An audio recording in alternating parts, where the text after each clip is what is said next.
10 తిరుగుతున్నాయి. నా మాట నాకు ఒక ముగ్గురు నలుగురికి దగ్గర నుండి ఇప్పించి వచ్చిన నేను. మీరు కూడా చేసే ఉంటారు. మీ స్కూటర్ మీ ఊళ్ళో ఒక్కరు కొంటారంటే దాన్ని చూసి ఒక గ్లామర్ కొత్తగా వచ్చిందనుకో, గ్లామర్ స్కూటర్ని అందరు కొంటున్నారు. అవునా కదా?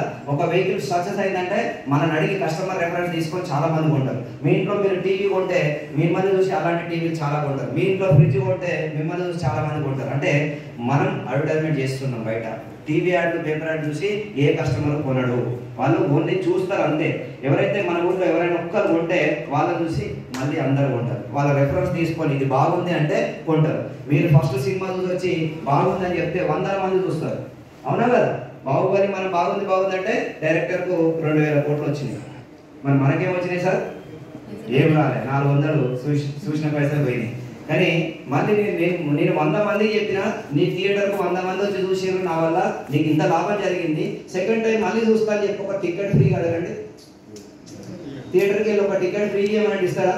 గెట్ అవుట్ అంటాడు, బయటికి పోయి టికెట్ కొనుక్కొని రా అంటాడు లోపలికి. అంతేనా కదా? లోపలికి పోనీయాడు. అంటే మనం ఎంతమందికి నోరు తెలిసి దానికి ప్రచారం చేసినా అక్కడ విలువ లేదు, అక్కడ మనకి ఎటువంటి రిటర్న్స్ అనేది రాదు. ఎందుకంటే ఇదంతా ట్రెడిషనల్ పద్ధతి, సాంప్రదాయ పద్ధతిలో కస్టమర్ ఇస్ జీరో. ఇక్కడ నేను చెప్పబోయేది ఏంటంటే కస్టమర్ జీరో. నేను జీవితాంతం నా జీవితంలో ఒక 30 సంవత్సరాలు ఇదే పని చేసిన. కొనుక్కున్నా కొనిపిస్తున్నా, ఒక్క స్కూటర్ అనే కాదు, అన్ని వస్తువులు. మన తెలిసిన షాప్లో బంగారం ఇప్పిస్తుంటాం, తెలిసిన వాళ్ళు లక్షల బంగారం పెళ్లిలకు. మన తెలిసిన షాప్లో వేలకు బట్టలు ఇప్పిస్తుంటాం. అవునా కదా సార్? చేస్తున్నావా లేదా? తెలిసిన షాప్కి వెళ్ళి ఇప్పిస్తుంటాం, దగ్గరుండి ఒక రోజంతా కొనిపిస్తుంటాం. మనకేం రాదు అక్కడ. షాప్ అంతా లాభపడతాడు, దాన్ని తయారు చేసిన మ్యానుఫ్యాక్చర్ లాభపడతాడు, దాని అంబాసిడర్లు లాభపడతాడు. ఆ షాపింగ్ మాల్ అంబాసిడర్లు కళ్యాణ్ జ్యువెలర్లో బంగారం ఇప్పించినాం సార్. దాని అంబాసిడర్ ఎవరు? నాగార్జున.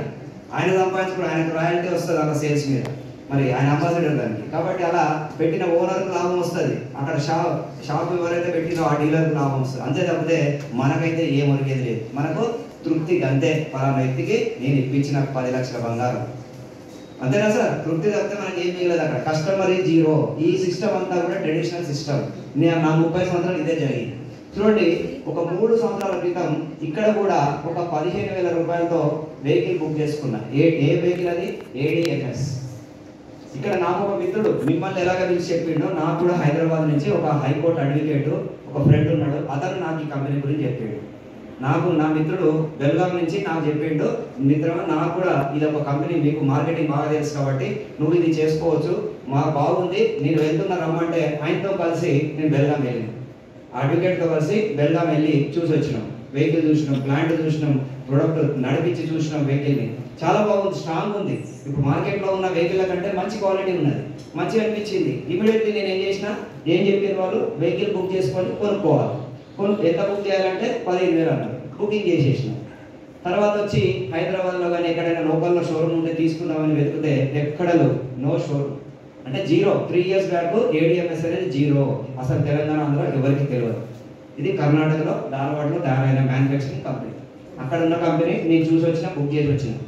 ఎవరు కూడా నమ్మరు యాక్చువల్గా, అంత దూరం ఉన్నది, వాళ్ళ భాష రాదు, వాళ్ళ కన్నడ భాష, మనకి ఎందుకు లేని సపరేట్గా బుక్ చేస్తారు. చూస్తున్నారు చాలా మంది, నాలాగా పోయిన వాళ్ళు చాలా మంది బుక్ చేయలేదు.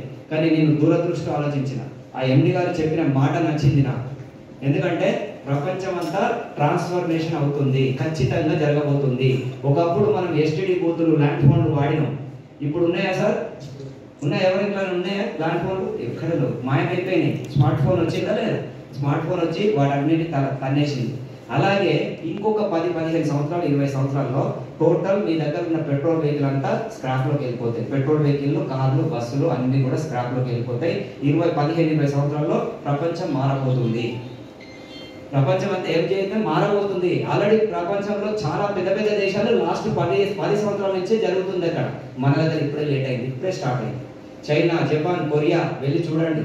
చైనా రాజధాని బీజింగ్లోకి వెళ్తే ఒక్క పెట్రోల్ వెహికల్ కనుక మీరు ఫోటో తీసి చూపిస్తే నేను 1,00,000 రూపాయలు ఇస్తాను. ఒక పెట్రోల్ 2 వీలర్ కనుక అక్కడ అవ్వబడితే మీకు నేను 1,00,000 రూపాయలు ఇస్తాను. అంత మార్పు జరిగిపోయింది. ఆల్రెడీ 10 ఇయర్స్ నుంచి వాళ్ళు వాడుతున్నారు, మనం ఇప్పుడు స్టార్ట్ చేసినాం.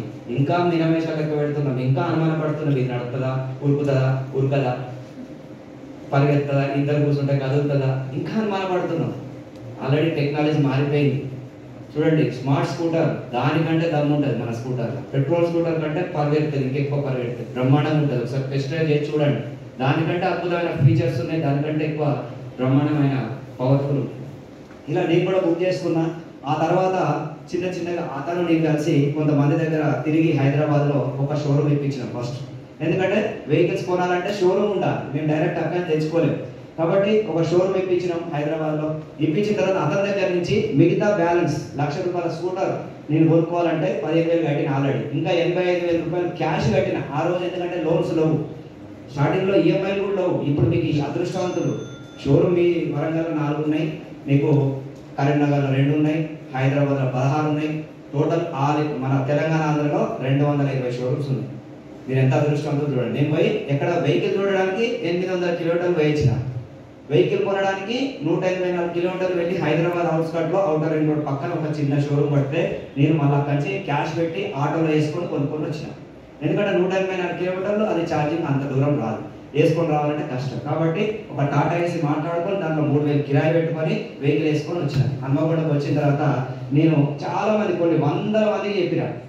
చెప్తే ఏమన్నారంటే ఇట్లాంటి బాంబుని ఎందుకు తెచ్చుకున్నాం అన్నాడు. ఒక ఆయన అయితే ముఖం మీదనే ఇది బాంబు అన్నాడు. పెట్రోల్ వెహికల్ ఏమన్నాడు సార్, బాంబు, ఇది వెళ్తే చచ్చిపోతారు, టీవీలో చూడట్లేదా, న్యూస్లో చూడట్లేదా, యూట్యూబ్లోకి వచ్చాడు నాకే చూపిస్తాను కాలిపోయినాయి ఎక్కడియో. ఓకే, నేను ఎవరిని నమ్మాలా సార్? అట్లా చాలా మంది నెగిటివ్గా 100 మంది నెగిటివ్ మాట్లాడారు. అయినా కూడా నేను ఎవరిని నమ్మినా అంటే వాడిన వ్యక్తిని నమ్మాలి మనం. ఫస్ట్ ఎవరైనా వాడిన వ్యక్తి ఉన్నాడు అక్కడ. చెప్పిన వాళ్ళందరూ ఎవరు వాడలే, న్యూస్లో చూసి యూట్యూబ్లో చూసి పిచ్చి పిచ్చి వార్తలు చూసి అది మైండ్లో పెట్టుకొని చెడుని ప్రచారం చేసే కార్యకర్తలు వాళ్ళని నేను నమ్మను ఎప్పుడు కూడా. నేను ఎవరు నమ్మినా అసలు 100 కోట్లు పెట్టి అక్కడ ఒక ఫ్యాక్టరీ పెట్టి పిచ్చోడు అతను ఏమన్నా సార్ ఈ కంపెనీ పెట్టిన ఓనర్ పిచ్చోడా సార్? ఒకసారి ఆలోచించండి. 100 కోట్లు పెట్టే ముందు ఇన్వెస్టిగేట్ చేయడా? ఒకసారి ఆలోచించండి. 100 కోట్లు పెట్టేటోడు ఎవరైనా ఇన్వెస్టిగేట్ చేయకుండా కంపెనీ పెడతాడా?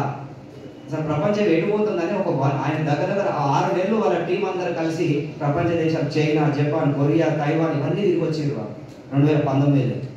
తిరిగి వచ్చిన తర్వాత 2020 కంపెనీ స్థాపించారు డైరెక్టర్స్. అంటే వాళ్ళకి అంత అవగాహన ఉంది. అవగాహన ఉంటే ఇది పెట్టిరు, వాళ్ళు చెప్పినవన్నీ నేను నమ్మిన. నా మైండ్లో అవే ఉన్నాయి. ఇక్కడ బయట చిల్లర సమాజంలో మాట్లాడే మాటలు నా మెదడు ఎక్కలేదు. నా నమ్మకం నాకు ఉంది, నా మీద నాకు కాన్ఫిడెన్స్, ఇది అవుతుంది, దీన్ని ముందుకు తీసుకెళ్ళగలుగుతాను ఒక ధైర్యంతో అలా చెప్పుకుంటూ 100 మందికి చెప్పిన. ఇవ్వండి ఎప్పటి పని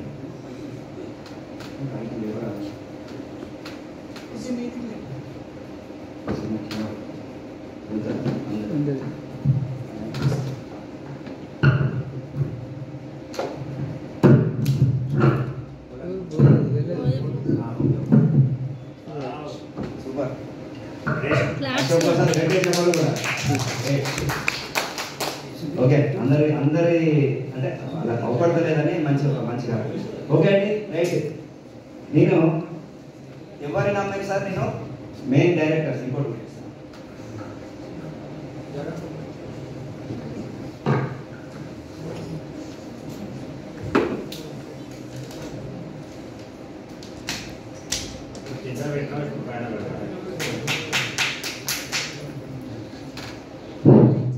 ఓకే, నేను బయట ఎవరి మాట్లాడి నమ్మలేదు, ఓనర్ని నమ్మిన. అతను కోట్ల రూపాయలు పెట్టి ఇండస్ట్రీ పెట్టిండు, ఏ నమ్మకంతో పెట్టిండు, ఆయన చేసిన కార్యక్రమం పెద్దది కాబట్టి ఆయన నమ్మి నా ప్రయత్నం చేసుకుంటూ చెప్పుకుంటూ వెళ్ళిన.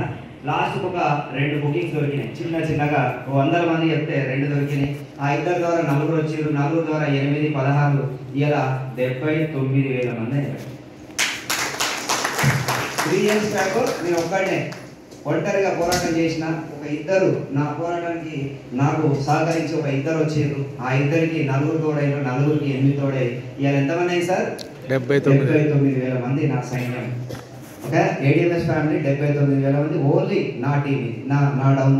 నా డౌన్కి మాతో కలిసి పనిచేయడానికి ఇంతమంది వచ్చారు, ఇంతమంది కుటుంబ సభ్యులు తయారైంది. అంటే ఇది ఒక మంచి కార్యక్రమం కాకపోతే ఇంతమంది వస్తారా సార్? ఒకసారి ఆలోచించండి. గుండెలవి చేసుకొని చెప్తున్నా, 100% మనం చేసేది ఒక మంచి కార్యక్రమం, ఒక ఉద్యమం. ఇది ఒక పర్యావరణాన్ని రక్షించే ఒక మంచి కార్యక్రమం. డబ్బు సంపాదించడమే కాదు, దీని వెనుక ఒక మంచి కాసు ఉంది.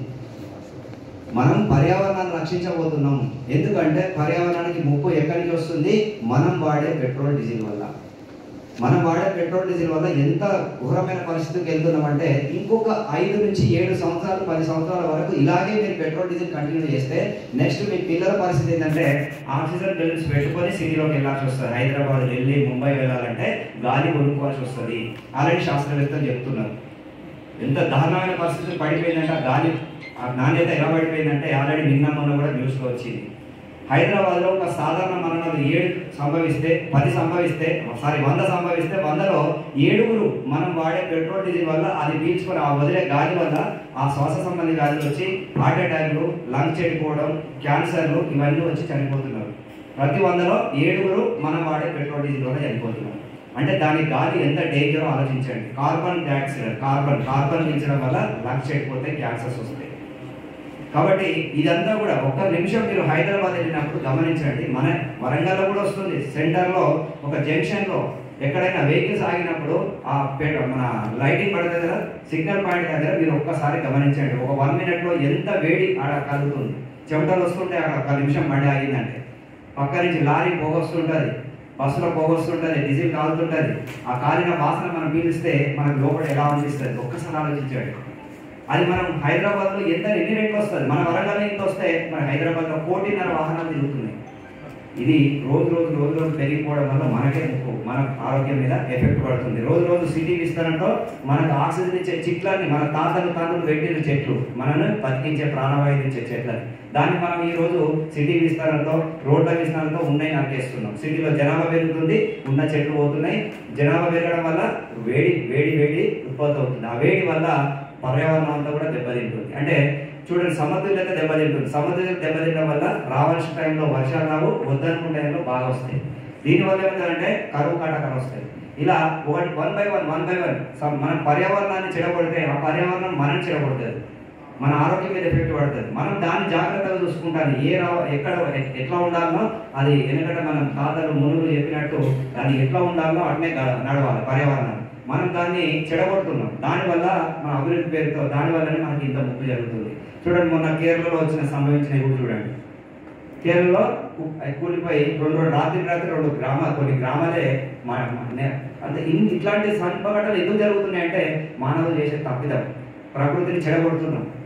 ఉన్న కొండలను ఉండనిస్తలేదు, ఉన్న కొండలన్నీ పిండి చేసి ఇంట్లోకి వాడుకుంటున్నాం. అవునా సార్? కరీంనగర్ పోతుంటే చూడండి, పెద్ద కొండల్ని కూడా కరిగించేస్తున్నారు. ఆ కొండలు ఇంకొక 10 సంవత్సరాల తర్వాత అక్కడ ఒక కొండ ఉండదు, మొత్తం మాయం చేస్తున్నారు. కాంట్రాక్ట్ బట్టి దాన్ని కొండలన్నీ నుజ్జు చేసేస్తున్నారు. అంటే ఇలా చేయడం ఆ కొండలే మనని కాపాడుతున్నాయి, వర్షపాతం ఇస్తుంది. ఆ కొండలు ఉండడం వల్లే వర్షాలు వస్తాయి. కొండలు తీసేస్తే ఆ ఏరియాకు వర్షాలు ఉండవు. గుర్తుపెట్టుకోండి, ఆ మేఘాలను అడగించి వర్షపాతం అక్కడ పెరుగుతుంది. ఇవన్నీ ప్రకృతి మనకు అన్ని సహజం అందిస్తే దాన్ని మనం చెడగొట్టుకుంటున్నాం. కాబట్టి ఇందులో భాగంగానే మన పెట్రోల్ డీజిల్ కూడా అత్యధికంగా వాడే దేశం భారతదేశం. ప్రపంచంలోనే అత్యధిక పెట్రోల్ డీజిల్ వాడే దేశం మనదే. ఒక 50 దేశాలు కలిపి ఎంత వాడుతుందో మన ఒక్క దేశం అంత వాడుతుంది. మళ్ళీ ఈ పెట్రోల్ వల్ల, డీజిల్ వల్ల ఆరోగ్యం ఒకటే కాదు, పర్యావరణం దెబ్బతినడం కాదు, ఇంకొక దెబ్బ ఉంది మనకు. భారతదేశం ఆర్థికంగా ఎదగకపోవడానికి కారణం మనం కొనే పెట్రోల్ డీజిల్ డబ్బులు. గుర్తుపెట్టుకోండి, ఎంత తెలుసా? భారతదేశ బడ్జెట్లో 25% డబ్బు 16 లక్షల కోట్లు గల్ఫ్ కంట్రీస్ పోతుంది. పెట్రోల్ డీజిల్ మనకు అక్కడి నుంచి కొనుక్కొస్తాం. అంటే ఆ ఎంత డబ్బు పోవడం వల్ల మనకంటే అంటే బీద దేశాల వాళ్ళు ఒక 30 సంవత్సరాల కింద చరిత్ర తిరిగేయండి, గల్ఫ్ కంట్రీస్లో ఏమీ లేదు అక్కడ.